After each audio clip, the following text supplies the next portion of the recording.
වැඩම වදාළ ගෞරවනීය ස්වාමින් වහන්සේ කුරුක්කල්තුමනි පියතුමනි මවිලුවිතුමනි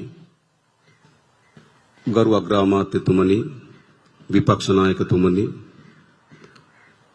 අමාත්‍යවරුනි පාර්ලිමේන්තු මන්ත්‍රීවරුනි ශේෂ්ඨාධිකරණයේ අග්‍ර විනිශ්චයකාරතුමනි ජනාධිපති ලේකම්තුමා ඇතුළු සියලුම අමාත්‍යාංශ නියෝජනය කරන නිලධාරි මහත්වරුනි ත්‍රිවිධ හමුදාපතිවරුනි තානාපතිවරුනි මහා කොමසාස්වරුනි දයාබර දෙමව්පියනි සහෝදර සහෝදරියනි දුවදරුවනි අද අපි සමරනු ලබන්නේ 78 වන නිදහස් සමරුවයි අවුරුදු 133ක ඊටමත් කිවුරුරු පීඩාකාරී කොල්ලකාරී යටත් විජිත පාලනයේ 1948 අපේ නිදහස ලැබූ වසරයි. ඒ වගේම සියවස් ගණන් පුරා මේ යටත් විජිතවාදයට එරෙහිව අපේ මිතුන් මිත්තන් තමන්ගේ ලේ කඳුළු දහඩිය මේ මාතෘ භූමි වෙනින් පූජා කරනු ලැබුවා. එදා ඒ අපේ මිතුන් මිත්තන්ගේ තමත් ධෛර්ය සම්පන්න විශ්වාසනීයත්වයේ අරගලයේ ප්‍රතිඵලයක් ලෙස අපට අපගේ මූ ජනතා පරමාධිපත්‍ය හිමිකාරීත්වයක් ලැබෙව්වා. 1948 වසර කියලා කියන්නේ අනේක විද කැපකිරීම කරන ලද අපේ විරුවන්ගේ අපේ මිතුන් මිත්තන්ගේ ජයග්‍රහණයේ සහ වීරත්වයේ සංකේතාත්මක වසරයි. විශේෂයෙන්ම අපි කවුරුත් දන්නවා අපි ජීවිතයේ විවිධ අවදීන් වලට මුහුණ දෙනවා. බොහෝ අය තම තමන් වෙනුවෙන් සටන් කරනවා අරගලවල නිරත වෙනවා. එය දුලබ දෙයක් නොවේ, ඒ සාමාන්‍ය දෙයක්. එහෙත් යම් කිසිවෙක් මාතෘ භූමිය වෙනුවෙන් ඒ වගේම අනාගත පරම්පරාව වෙනුවෙන් තමන්ගේ ජීවිතය පරිත්‍යාග කරමින් සටන් වදිනවා නම් ඔවුන් සැබවින්ම වීරෝදාර විරුවන් බවට පත්වෙන එක වළක්වන්න බෑ. ඔවුන් යෙදෙන ඉතාමත් උත්තුංග ක්‍රියාදාමයකට. අද අපි දෙපාය තබාගෙන ඉන්න මේ මහ පොළව අපේ මව්බිමේ උස් නිදහස වෙනුවෙන් සටන් වැදුණු අපේ ජනතාවගේ අභිවෘද්ධිය සහ අනාගතය වෙනුවෙන් සටන් වැදුණු අපේ මිතුන් මිත්තන් අපේ සහෝදර සහෝදරියන්ගෙන් මේ මහ පොළොව තෙත් වෙලා තිබෙනවා. උංගලේ කඳුළු දහඩියෙන් මේ මහ පොළොව තෙත් වෙලා තිබෙනවා. ඒ නිසා හැමදාමත් ඔවුන් අපේ හදවත් තුළ වීරත්වයේ ඉහළම අසුනක අසුන්ගත සිටින බව මා කියන්න කැමතියි. ඒ නිසා විශේෂයෙන්ම අද දිනේ අපේ මව්බිමේ නිදහස සහ ජනතාවගේ උත්තුංග වූ නිදහස වෙනුවෙන් සටන් වැදුණු ඒ සියලු වීරෝදාර වීරවරයන් වෙනුවෙන් අපේ උත්තමාචාරය අපේ ගෞරවය පුද කළ යුතුයි. අපි නිදහසෙන් පසුව 78 වසරක් අපි ගමන් කරලා තිබෙනවා. නමුත් මා හිතනවා අපේ නිදහසේ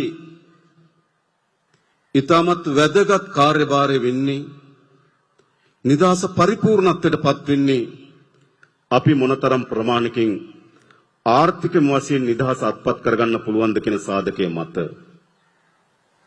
මා හිතනවා අපේ නිදහසේ පරිපූර්ණත්වයේ සඳහා වූ සටනක් සහ අරගලයක් තිබෙනවා. ඒ සටන අරගලයේ තිබෙන්නේ අප ඔබ මා තුලමයි කියලා මා විශ්වාස කරනවා. විශේෂයෙන්ම මෙවර නිදහස් දිනේදී අපේ ප්‍රධාන තේමා පාඨය උනේ ගොඩනගමු ශ්‍රී ලංකාව. අපි මේ ශ්‍රී ලංකාව අපේ ස්වාධීනත්වය, අපේ ස්වෛරීභාවය, අපේ නිදහස යන ප්‍රතිමූර්තින් මත යලි ප්‍රතිස්ථාපනය කළ යුතුයි, යලි ගොඩනැගිය යුතුයි. ඒ යලි ගොඩනැගීමේදී අපි අපේ සාරය බවට පත් කරගන්නේ කුමක්ද? ඔබ අප කවුරුත් දන්නවා අපිට තාමත් ප්‍රෞಢ ඉතිහාසයකට හිමිකම් කියනවා. අපේ ආදිතම මිතුන්නුත්තන් ඒ යුගයට ගැලපෙන ආකාරයට, ඒ යුගයේ පවතින ආකාරයට ඊටමත් ඉහළ තාක්ෂණික දැනුමින් හිබි බව අපේ ඉතිහාසගත කරුණු අපිට පෙන්වුම් කරලා තිබෙනවා. අපිට ශ්‍රේෂ්ඨ ප්‍රෞಢත්වයක්, ඉතිහාසයක් උරුමකම් කියන ජාතිය. ඒ වගේම ඉතිහාසයේ මෑත ඉතිහාසයේ මේ සියල්ලංගෙම අපි බැහැර කළ යුතු කරුණු බොහෝමයක් තිබෙන ගමන් අපි අත්පත් කරගත් යුතු සාධනීය ලක්ෂණ විශාල ප්‍රමාණයක් තිබෙනවා. ඒ නිසා අප ශ්‍රී ලංකාව ගොඩනැගීමේ මාවත වන්නේ අපේ මාතෘභූමිය සමග තිබෙන ඓන්ද්‍රීය සබඳතාවයන්. අපේ ජාතිය ගොඩනැංවීමේදී අපේ ඉතිහාසයේ විසින් එක්කොට තිබෙන මහා සාරය මේ මහ පොළොව මත යලි ප්‍රතිස්ථාපනය කිරීමේ මාවත තමයි අපි ආර්ථිකයේ ගොඩනැගීමේ මාවත ලෙස තෝරා ගනු ලබන්නේ. ඒ හුදු මාතෘභූමිය අක්මුල් සිඳන ලද අපේ ජාතියේ සාරය කෙලසන ලද ආර්ථික සංවර්ධන මාවතක් නොවේ. අපේ මාතෘභූමිය, අපේ ජාතියේ සාරය ඒ මත ගොඩනැගෙන නව ශ්‍රී ලංකාවක් ගොඩනැගීමේ මාවතට අපි අවතීර්ණ විය යුතුයි. නිදහසෙන් පසු 78 වසර තුල ජය තියෙනවා, පරාජයන් තිබෙනවා. හොඳ තියෙනවා, නරක තියෙනවා. අපි කිසිසේත්ම නරක දේ බැහැර කරන්න පැකිලෙන්නේ නැහැ. ඒ වගේම අපි කිසිසේත්ම හොඳ දේ උකහා ගන්න බියවන්නෙත් නැහැ. ඒ නිසා අතීතයේ සාරවත් දේ මත මේ රාජ්‍ය, මේ ශ්‍රී ලංකාව යලි ගොඩනැංවීමේ වගකීම අප ඔබ මා සතුව තිබෙන බව මා විශ්වාස කරනවා. අපි කෙසේද ගොඩනගන්නේ? පළමු කොටම අපි අපේ ශක්්‍යතාවයන්, අපේ තියෙන හැකියාවන්, අපේ තිබෙන ශක්තියින් පෙළගස්වා ගත්තොත් අපට තිබෙන ප්‍රධානම ශක්තිය කුමක්ද? අපිට කියන්න පුළුවන් මහා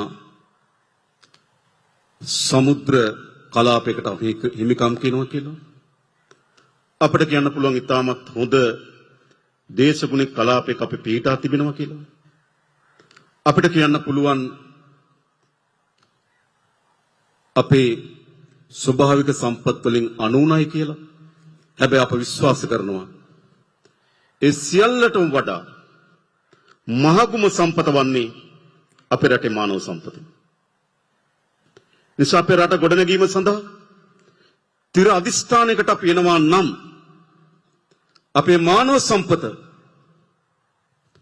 ලෝකේ ඕනෑම දියුණු ජාතියක් සමග උරෙන් උර ගැටි සෑමතින්ම සම්පූර්ණ වූ මානව සම්පත බවට පරිවර්තනය කළ යුතුයි. නොදැනුවත්කම වෙනුවට දැනුම, පැරණි අගතීන් වෙනුවට ප්‍රගතිය, බෙදීම වෙනුවට සමගිය පෙරදරි කරගත්තු නව මානව සම්පතක් අපි නිර්මාණය කළ යුතුයි. විශේෂයෙන් මෙහිදී කලාව, සාහිත්‍යය, අපේ ඉතිහාසය, ඒ වගේම නව තාක්ෂණය, අධ්‍යාපනය මේ මානව සම්පත දියුණු කිරීමේදී වැදගත් කාර්යභාරයක් සුළන බව අප කවුරුත් දන්නවා.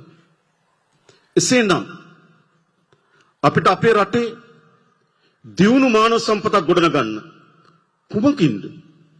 දැනුමින්, සහකම්පනයෙන්, තෙතමනින්, නූතන තාක්ෂණය ඒකාබද්ධ කර ගැනීමෙන් අනුගුණ මානව සම්පතක් අපි නිර්මාණය කළ යුතුයි.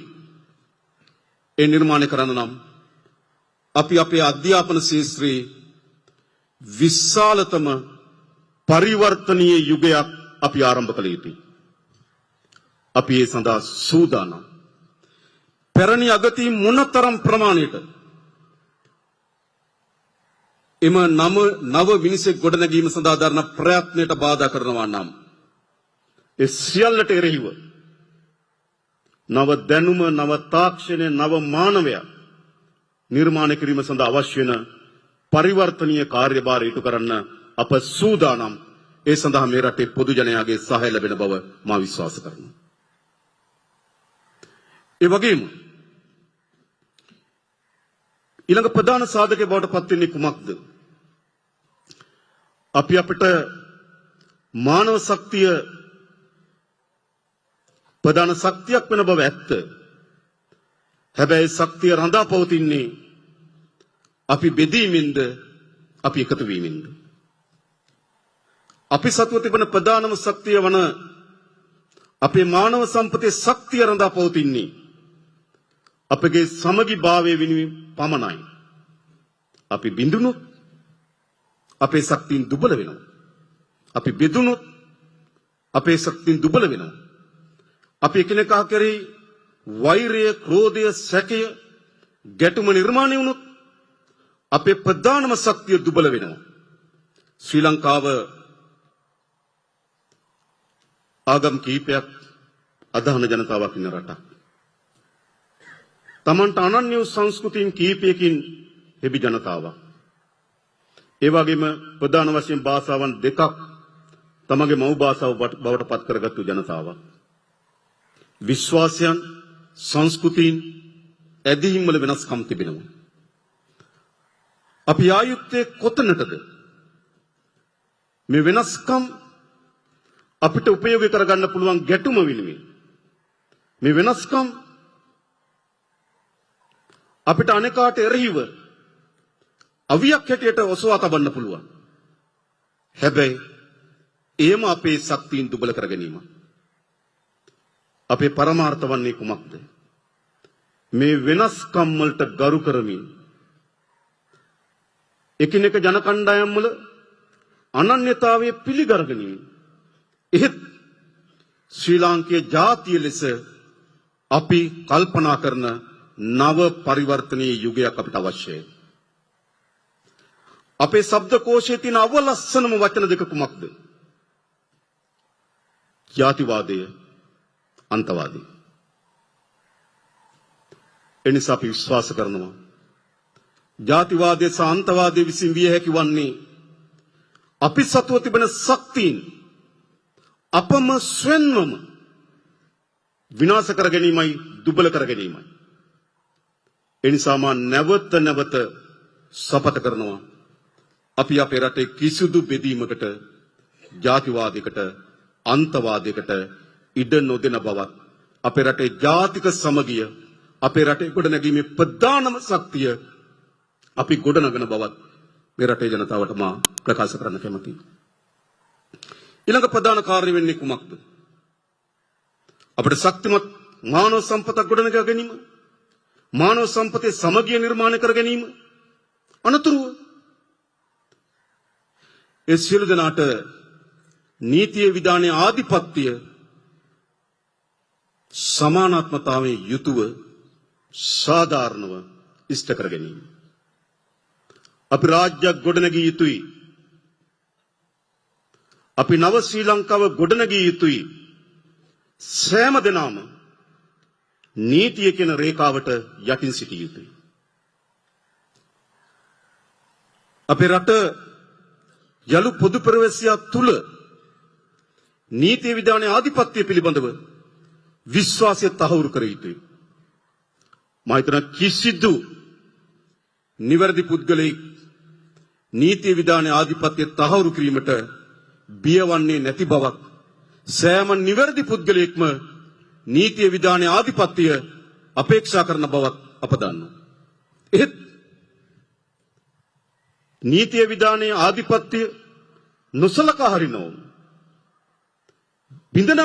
බිඳ දමන ලද අයවලුන් නීති විධානයේ ආධිපත්‍ය තහවුරු වෙනවාට බිය බවක් අපදන්න. එනිසා අපට පැවරී තිබෙන කාර්යභාරය ශ්‍රී ලංකාව ගොඩනැංවීමේදී ගොඩනගමු ශ්‍රී ලංකා කියන තේමාවට පණ ලැබෙන්නේ අපි අපේ නීති විධානයේ ආධිපත්‍ය නිසි පරිදි තහවුරු කිරීමෙන්. ඒ වගේම අපිට අවශ්‍යයි අපේ රට ගොඩනැංවීමේදී වර්තමාන ජීවත් වෙන අපේ પરම්පරාව වෙනුවෙන්ද අප පමණක් නෙවෙයි අපේ අනාගත પરම්පරාව වෙනුවෙන් අවශ්‍ය වෙන රාජ්‍යයක් අපි ගොඩනැගිය යුතුයි. අපි දකිනවා අපි මෑත කාලයේ අත්විඳපු දිට්ඨා සුළුපුනාටුව දිස බලන්න. නායම් දහස් ගණනක් වාර්තා වුණා. කඳු කඩා වැටීම්, ගංගා යුරු ඉලිතැරීම් විශාල ප්‍රමාණයක් වාර්තා වී තිබෙනවා. විශේෂයෙන්ම අපේ රාජ්‍යයේ අපේ රටේ පැවැත්මේ ප්‍රධාන සාධකය මධ්‍ය කඳුකරේ. මධ්‍ය කඳුකරේ රූරා ගලන ගංගා පද්ධතියෙන් තමයි මේ මාතෘ භූමියට ජීවය කැටුවෙන්නේ. මධ්‍ය කඳුකරේ වෙත හෙළෙන මහා වර්ෂාපතනය තමයි මේ මාතෘ භූමියට අවශ්‍ය සෞභාග්‍ය ගෙන දෙන්නේ. නමුත් අපි අපේ ජීවිත කාලය තුලම අත්දැකීමින් තිබෙනවා මධ්‍ය කඳුකරට ඇති වී තිබෙන විනාශයේ බරපතලකම. අපිට ගොඩනැංවීමේ මාවත කවර දිශාවක් විය යුතුද? සියලු ස්වභාවික සම්පත්, සියලු පරිසර පද්ධතීන්, සතා සිව්පාවන් මුළුමනින්ම විනාශ කරමින්, තරජනයට ලක් කරමින් ගොඩනැගීමේ ශ්‍රී ලංකාවෙන් ඇති ඵලය කුමක්ද?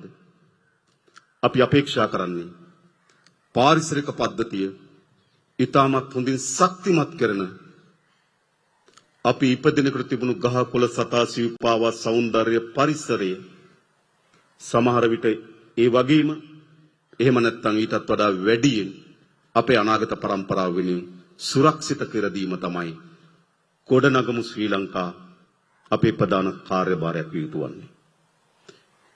එනිසා පරිසර පද්ධතිය මුළුමනින්ම විනාශ කරමින් යන සංවර්ධන මාවත පිළිබඳව අපි අපේක්ෂා කරන්නේ නේ. එහි භයානක ප්‍රතිවිපාක වලට මෑත කාලෙම මුහුණ දුන් જાතියක් හැටියට අපේ ගැන විශාල ලෙස කල්පනා කළ යුතුයි. ඊළඟ විශේෂයෙන්ම අපේ රට ගොඩනැගීමේදී මා විශ්වාස කරනවා අපිට ඉතාමත් ශක්තිමත් ජාත්‍යන්තර සහයෝගීතාවයන් අවශ්‍යයි. අපි දන්නවා ලෝකය වෙළඳපොළ පිළිබඳව තරඟයක බෙදීමක ඉන්නවා. ලෝකය එක් එක් රාජ්‍යයන් තමන්ගේ බලය, තමන්ගේ දෘෂ්ටීන් ආධිපත්‍ය ලෙස පැටවීම සඳහා වූ ගැටුමක් තිබෙනවා. ඉතින් ලෝකය සැලකිය ප්‍රමාණයෙන් ගැටුම් වලින් සමන්විත නිරන්තරයෙන් සිදුවීම් නිර්මාණය කරන ලෝකයක් තිබෙනවා. අපි කොතනද සිටගත යුතු වන්නේ? අප සිටගත යුතු වන්නේ අපේ මාතෘ භූමියට වඩා ජයග්‍රහණ ගෙන දෙන, අපේ මාතෘ භූමියේ ආරක්ෂාව වඩා තහවුරු කරන, අපේ රටේ ජනතාවගේ ජීවිතය වඩා උසස් කරන නව මානකින් වූ රාජ්‍ය සබතාවයන් ගොඩනගා ගැනීම තමයි අපේ අපේක්ෂාව. අපේ රට යලි ජාත්‍යන්තරයේ තුල ඊටම ශ්‍රේෂ්ඨ ජාතියකින් හෙබි ගෞරවනීය රාජ්‍යයක් බවට පරිවර්තනය කිරීම අපේ මේ යන මාවතේ ඊටමත් වැදගත් සාධකයක්. මා හිතනවා මේ කුළුණු මත තමයි අපේ රාජ්‍ය ගොඩනැගිය හැකි වන්නේ. නීතිය නොමැති තැනක, සමගිය නොමැති තැනක, යහපත් ජාත්‍යන්තර සබතාවයන් නොමැති තැනක, පරිසර පද්ධති විනාශ වූ තැනක, සමාජය අයහපත් වූ තැනක සංවර්ධනය යන බිජුව ගොඩනගමු යන තේමාව යථාර්ථ බවට පත් කරන්න බෑ. එනිසා අපි අදිස්ථානයේ විය යුතු වන්නේ අපේ රට ගොඩනැගීම සඳහා අවශ්‍ය වෙන කුළු නිර්මාණය කිරීමයි පදනම් නිර්මාණය කිරීමයි අපි කරමින් තිබෙනවා. ඒ කුළුණු මත අපි ශක්තිමත් නොසෙල්වන ආර්ථිකයක් අපි ගොඩනැගිය යුතුයි. අපිට යම් ප්‍රමාණයකට සතුටක් සහ ආඩම්බරයක් තිබෙනවා. 2025 වසර ආර්ථික සාධකවල ආර්ථිකයක හොඳ නරක මනින ආර්ථිකයේ තිරසාරභාවය මනින වැදගත් සාධක සියල්ලම වගේ මෑත ඉතිහාසයේ වැඩිම ප්‍රගතිය සහිත සාධක ආර්ථික තලයේ නිර්මාණය වී තිබෙනවා. 1977න් පසු අඩුම අයවැය හිගය 2025. 2006 වසරින් පසු වැඩිම ආදායම 2025. ලංකා ඉතිහාසයේම ජංගම ගිණුමේ වැඩිම අතිරික්තය 2025. ඉතිහාසයේම ආදායම් බදු දෙපාර්තමේන්තුව වැඩිම ආදායම් උපයපු වසර 2025. බැංකු පොලි අනුපාතිකය දිගු කාලයක් තනි ඉලක්කමේ පවත්වාගත්තු කාලය 2025. නිසා ආර්ථික සාධකවලින් ඉතාමත් ශක්තිමත් ජයග්‍රහී ස්ථාවරයක් පෙන්눔 කරමින් තිබෙනවා. හැබැයි ආර්ථිකයක් රඳා පවතින්නේ ධනාත්මක සාධක සංඛ්‍යා දත්ත වලින් පමණක් නොවේ. ඒ වැදගත් නමුත් ඒ ප්‍රධාන වැදගත් කාර්යභාරය තිබෙන්නේ කුමක්ද? අපි ආර්ථිකය අත්පත් කරගන්නා ජයග්‍රහණ පතුලේම ඉන්න ජනතාව කරා ගලාගෙන යා යුතුයි. ජනතාවගේ ජීවිතය උසස් වන්නේ නැත්නම් ජනතාවගේ ජීවිතය පහසු කරන්නේ නැත්නම් ජනතාවට මානසික නිදහස සහිත ජීවිතයක් උරුම කර දෙන්න ආර්ථික සාධක සමත් වෙන්නේ නැත්නම් ඒ ආර්ථිකය සංඛ්‍යා දත්ත තුල පමණක් පිනුම් ගාන ආර්ථික බවට පත් වෙනවා. ආර්ථිකේ ප්‍රධානම ජයග්‍රහී හැරුම වන්නේ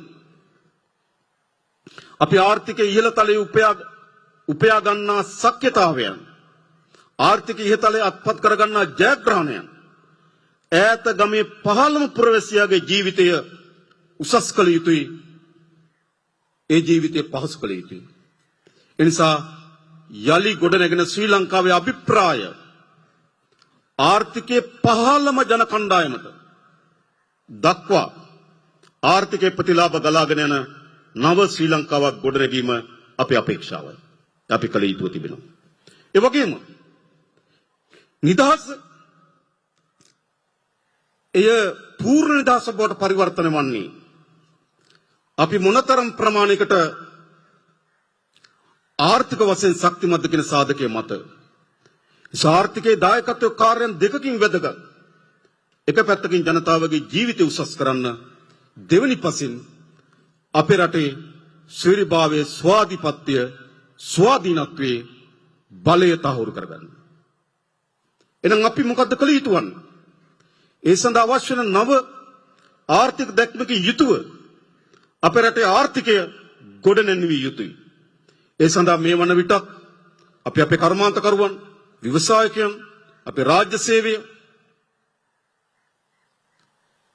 ඒ වගේම අපේ ගොවි ජනතාව, වැඩ කරන ජනතාව මේ එක පුළුල් සංවාදයක අපි නිරත වී සිටිනවා. මේ රට ගොඩනැගීම අපේ ප්‍රධානම සම්පත වන මානව සම්පත දෙවුර මත පවරාගත යුතු කාර්යයක්. ඒ සඳහා අවශ්‍ය වන සාකච්ඡාව වැඩසටහන අපි දියත් කොට තිබෙනවා. එනිසා අපි විශ්වාස කරනවා අපේ පැරණි ඓතිහාසික උරුමයන් සහ අපේ අත්දැකීම් මේ සියල්ල කැටි කොටගෙන මේ ශ්‍රී ලංකාව ගොඩනැංවිය හැකියි.